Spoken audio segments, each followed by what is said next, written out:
থামেন। আপনি আমার ডিভোর্স না দিয়ে আরেকটা বিয়ে করতেছেন। আপনার কইছি না যে আগে আমার ডিভোর্স দিতে হইব। ডিভোর্স? তুমি আগেও একটা বিয়ে করেছে? ও তোমার স্ত্রী? না মানে হ্যাঁ।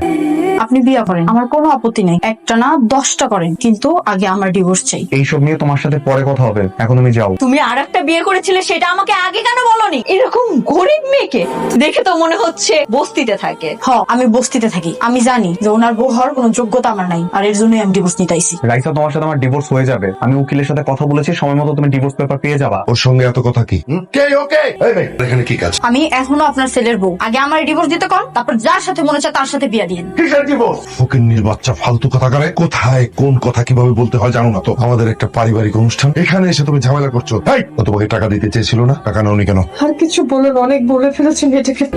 শোনো রাইসা, তোমার কাছে সময় মতো ডিভোর্স পেপার চলে যাবে, আর তোমাকে ডিভোর্স না দিয়ে আমি কোনো বিয়ে করবো না, সেটা তোমাকে আমি কথা দিচ্ছি। আর আজকে যেটা হচ্ছে সেটা শুধুমাত্র এনগেজমেন্ট। কেন যাইতে হইব তোর? তোর আমি না করছি না কতবার? জহনে যাওয়া লাগবো না? ওরা এখন আর মানুষ নাই, টাকার জন্য অমানুষ হয়ে গেছে। তুমি ঠিকই কইছো, ওরা হইলো কোটিপতি। আসলে তেলে জলে কোনোদিন মিল হয় না, ওরা হইলো তেল আর আমি জল, এর জন্য আমার কোনো মূল্যই নেই ওগো কাছে।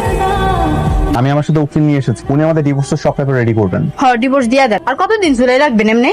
দিয়ে তো দিব অবশ্যই, কিন্তু সবকিছুর তো একটা প্রসিডিওর আছে, তাই না? শাল আর কোটিপতি সহজ সরল একটা মাহিয়া পাই এইভাবে ঠকাইবা তুমি? তোমার টাকা আছে বলে তুমি যা ইচ্ছে তাই করবা, আর এটা আমরা মাইনা লমু? কি আপনি আমাদের মধ্যে কথা বলছেন কেন? দাঁড়া, তোরা দেখাইতাছি আমি কে। তোরা দাঁড়াইছস কে? লাড়িল আজকে বড় লোকের বাচ্চারা উচিত শিক্ষা দিতে হইব। আরে মতি, থামেন। এবার পালাবি কই? সিনিমিনি খেলোস আমাদের বস্তির মাইয়া নিয়ে, হ্যাঁ? এমন শিক্ষা দিব তোর সিনিমিনি খেলা বাইর কইরা দিব। মতিন, এগুলা ফালাতো। এই সবাই ফালাও এগুলা। ওরে উচিত শিক্ষা দেওয়া লাগবো না? না, তার গায়ে কেউ হাত দিবেন না, সে এখনো আমার স্বামী।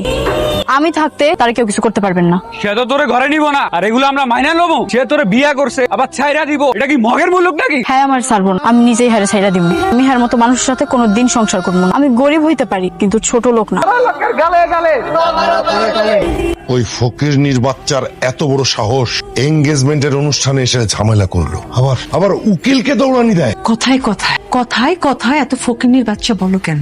নিজের অতীতটা ভুলে গেছো?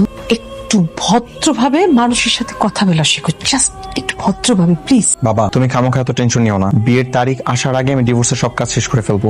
তুমি কি এর আগে কোথাও চাকরি করেছো?